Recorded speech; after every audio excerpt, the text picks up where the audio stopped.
ठीक है, तो हम पहले बात करेंगे कि एडवांसिंग ग्रीन रेल मोबिलिटी। तो ये वाला, हाँ,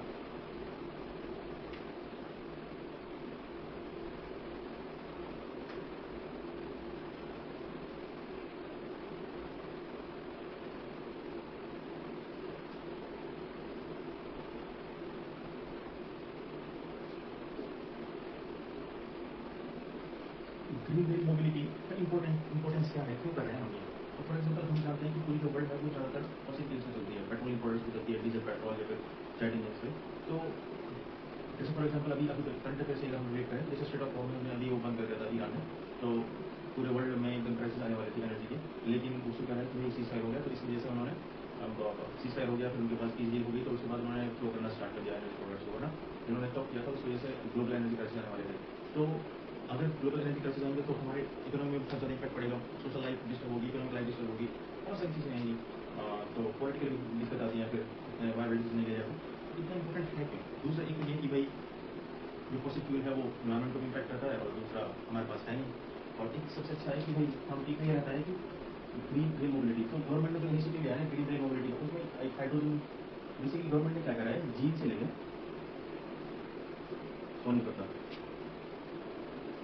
ये एक पायलट प्रोजेक्ट है, जिसमें ये एक रेल चला रहे हैं जो ना ही बिजली से चलती है, ना ही पेट्रोल से चलती है, ना ही डीजल से चलती है, ना ही कोयले से चलती है, वो चलती है हाइड्रोजन से।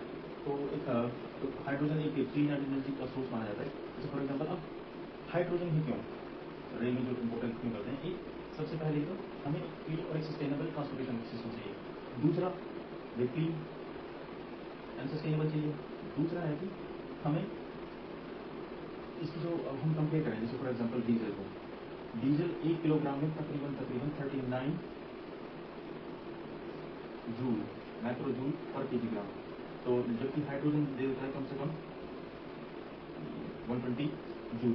तो तकरीबन ये है कि जो हाइड्रोजन की जो पावर डेंसिटी है वो बहुत ज़्यादा है, जहाँ पे इसकी पावर है 39 जूल पर किलोग्राम, इसका है 120 जूल पर किलोग्राम। तो एक तो ये इसका पावर डेंसिटी, ठीक है।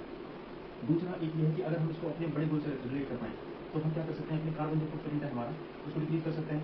तो जो हमारा 2017 में जो नेट जीरो कार्बन एमिशन का टारगेट है उसको अचीव कर सकते हैं, ठीक है। एक क्लीन सस्टेनेबल, दूसरा हम इन्वायरमेंट को प्रोटेक्ट कर रहे हैं कार्बन फुटप्रिंट कम करके, फिर उसके बाद इसकी पावर डेंसिटी बहुत ज़्यादा है, और फिर उसके बाद ये है कि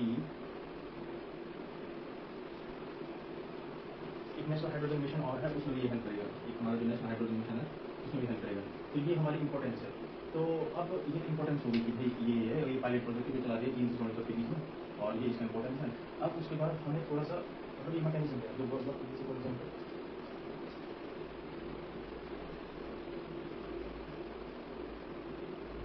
अब उसके बाद अब यहाँ पे आता है कि ट्रेन रहती है ना, वो काम कैसे करती है, मतलब क्या क्या एनर्जी कैसे जनरेट करती है। तो यहाँ पे क्या होता है कि ना, जैसे फॉर एग्जाम्पल हमारे पास उसको एक फ्यूल सेल रहता है, proton transfer membrane fuel cell, proton exchange membrane fuel cell कहते हैं उसको। तो उसमें क्या होता है कि जैसे फॉर एग्जाम्पल यहाँ पे एक कैटलिस्ट ले लेंगे, डिवाइस मान के चलो इसको,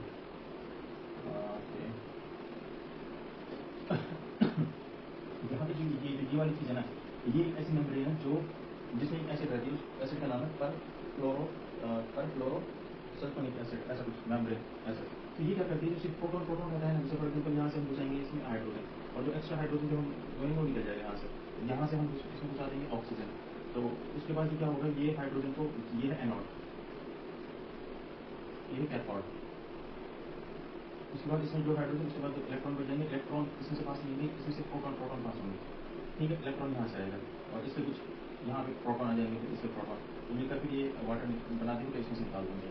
तो ये इसका कुछ मैकेनिज्म रहता है, यहाँ से जो इलेक्ट्रॉन रहता है ये करंट रहता है, ये जलाता है बल्ब को, फिर उसके बाद इसमें ये पानी निकलता है और हीट निकलता है। यहाँ से दो चीज़ें निकलती हैं, एक इसमें से वाटर निकलता है जैसे वाटर वेपर के फॉर्म में, और दूसरा इसमें से एक हीट निकलती है जिसको हम एनर्जी बोलते हैं, जिसको हम यूज़ कर सकते हैं। ये सारी चीज़ें हमने क्या पढ़ा कि भाई जो हमारा ट्रांसपोर्टेशन सिस्टम है उसमें ग्रीन हाइड्रोजन रेलवे में मतलब कैसे हम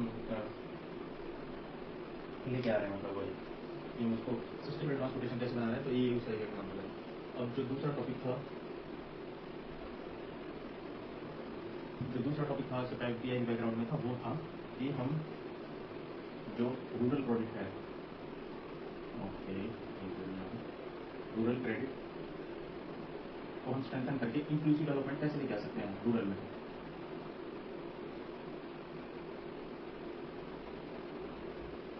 अगर इसका ये बैकग्राउंड देखें तो मतलब क्यों है रूरल में क्रेडिट देना, रूरल में क्रेडिट देने से इंक्लूसिव डेवलपमेंट कैसे हो सकती है, क्यों? एक हम यहाँ पे दो चीज़ें करते हैं, दो चीज़ें वो रखेंगे। एक, मेजोरिटी जो पॉपुलेशन है ना वो रूरल में रहती है, मेजोरिटी पॉपुलेशन भी रूरल में रहती है, तो जो मेजोरिटी जो वर्क फोर्स है वो 42% के आसपास वो भी रूरल में है। फिर उसके बाद एक और चीज़ अगर कंसिडर करें तो जो एग्रीकल्चर सेक्टर है वो सिर्फ और सिर्फ 18% कंट्रीब्यूट करता है हमारे जीडीपी में। तो इसलिए हमें रूरल क्रेडिट देंगे, जैसे जैसे मैन्युफैक्चरिंग सेक्टर में इन्वेस्टमेंट करते हैं ताकि हम अपना प्रोडक्ट्स बढ़ा सकें, जॉब क्रिएट कर सकें, फिर उससे हम एक्सपोर्ट कर सकते हैं, इनकम जनरेट कर सकते हैं। तो ऐसे ही एग्रीकल्चर सेक्टर में रूरल क्रेडिट की जरूरत पड़ती है, क्योंकि किसान रहते हैं उनके पास ज़्यादा पैसा रहता नहीं है, क्योंकि 90% लोगों के आसपास 2 हेक्टेयर भी जमीन नहीं है कम से कम, तो इसलिए उनको क्रेडिट की बहुत ज़्यादा ज़रूरत पड़ती है ताकि वो क्रेडिट कर सकते हैं। तो उसके बाद इसका इंपॉर्टेंस क्या है कि भाई रूरल क्रेडिट को स्ट्रेंथन करने के लिए मतलब इसकी इंपॉर्टेंस क्या है, इंपॉर्टेंस अगर समझें इसकी इंपॉर्टेंस ऑफ, जैसे अगर हम रूरल क्रेडिट की हम बात करते हैं, अगर हम जो ये है ना रूरल क्रेडिट में अगर हम फाइनेंस करेंगे, फॉर एग्जाम्पल अगर हम फाइनेंस करने लग जाए एग्रीकल्चर को और उसकी अलग एक्टिविटीज़ में, तो लोग क्या है, एक तो उनकी इनकम जनरेट होगी, इनकम इंक्रीज होगी। दूसरा क्या है कि उनकी जो एसेट है ना वो अपने एसेट क्रिएट करेंगे, ठीक है। दूसरा है कि दूसरा पॉइंट अगर इसमें लिखें तो हम जो रूरल लाइवलीहुड है, लाइवलीहुड उसको इम्प्रूव कर सकते हैं, ठीक है। तीसरा पॉइंट ये है इसमें हम इनहेंस कर सकते हैं इंक्लूजन डेवलपमेंट में, ठीक है। फिर उसके बाद हम जो हमारी एग्रीकल्चर है, एग्रीकल्चर ग्रोथ है या फिर जो एग्रीकल्चर इकोनॉमी है उसको स्ट्रेंथन कर सकते हैं। स्ट्रेंथन एग्रीकल्चर ग्रोथ जो हमारा जो 18% है उसको हम बढ़ा के कर दें भाई 30% या फिर 50% से ज़्यादा हो जाएगा तो 45% कर दें, तो ऐसा कर सकते हैं। जब हम अपनी स्ट्रेंथन कर देंगे एग्रीकल्चर ग्रोथ को तो हमारे पास एक रेजिलियंट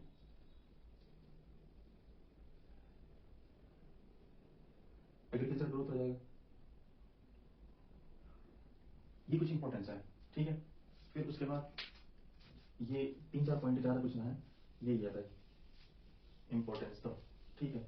फिर उसके बाद अगर हम आए कि भाई आज़ाद हुए हमने कम से कम भी 75 साल हो गए, 76 साल हो गए, तो हमने कुछ करना है क्या, तो अब तक अब हम मतलब मैं डिस्कस करूँ कि इवोल्यूशन कि हम रूरल में कैसे कैसे हम इवोल्यूशन पढ़ेंगे,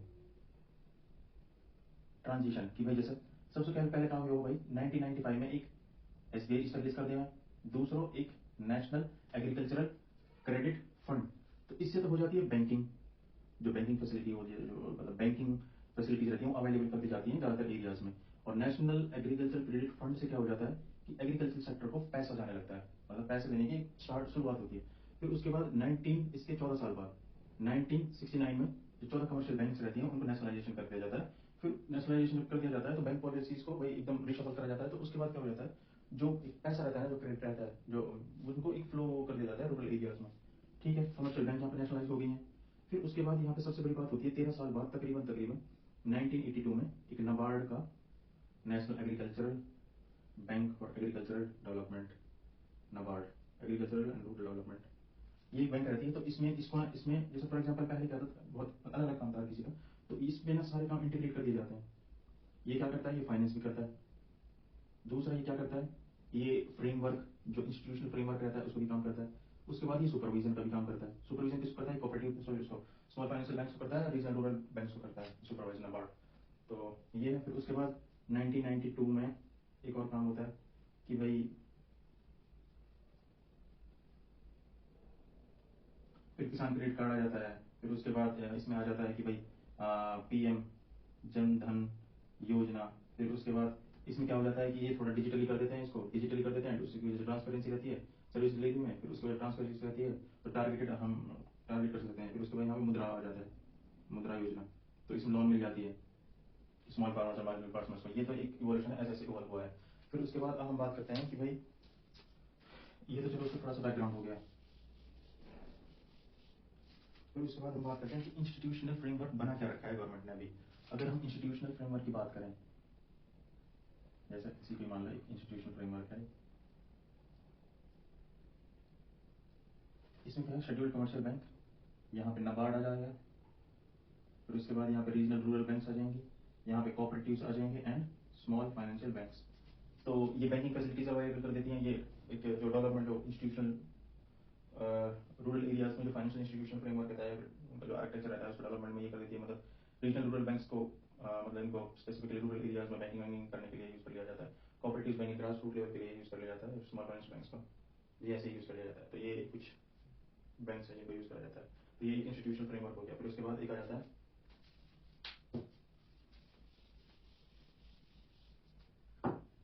policy measures.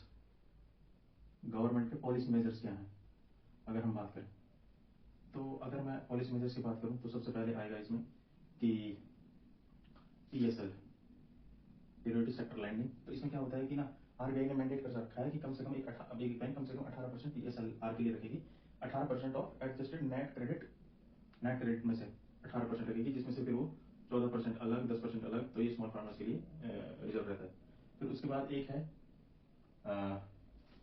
Guaranteed credit link, ऐसा कुछ है। तो इसमें क्या रहता है कि हर साल गवर्नमेंट ना, तो इस साल जैसे फॉर एग्जांपल अगर हम 25-26 की बात करें तो तकरीबन 30 लाख करोड़ रखे गए थे।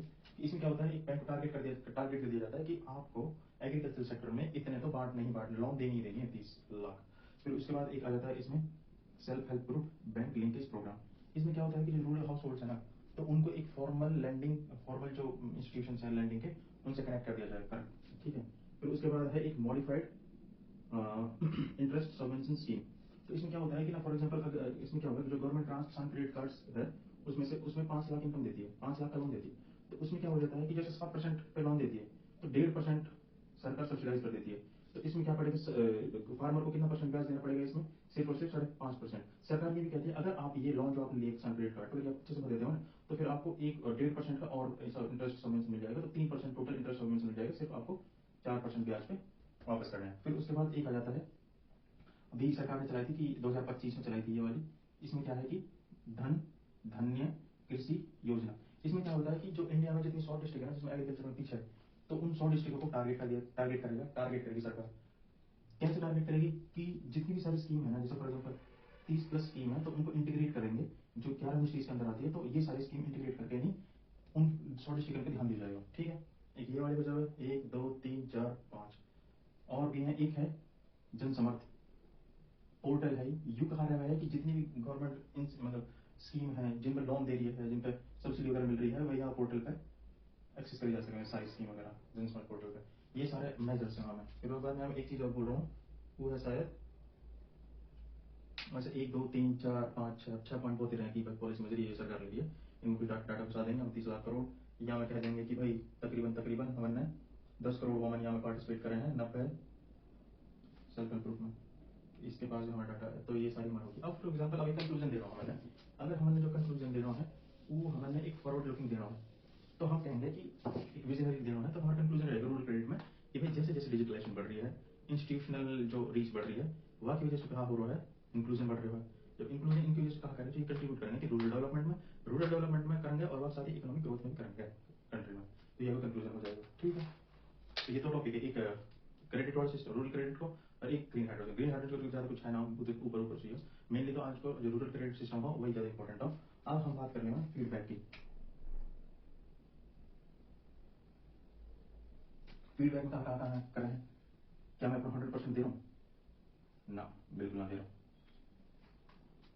100% फोकस, अगर फोकस की बात करें, बिल्कुल ना, यू भी ना। वह बात एक और डायमेंशन अगर ले जाऊं तो मैं खूब हार्डवर्क कर रहा हूँ, ना, यू भी ना है।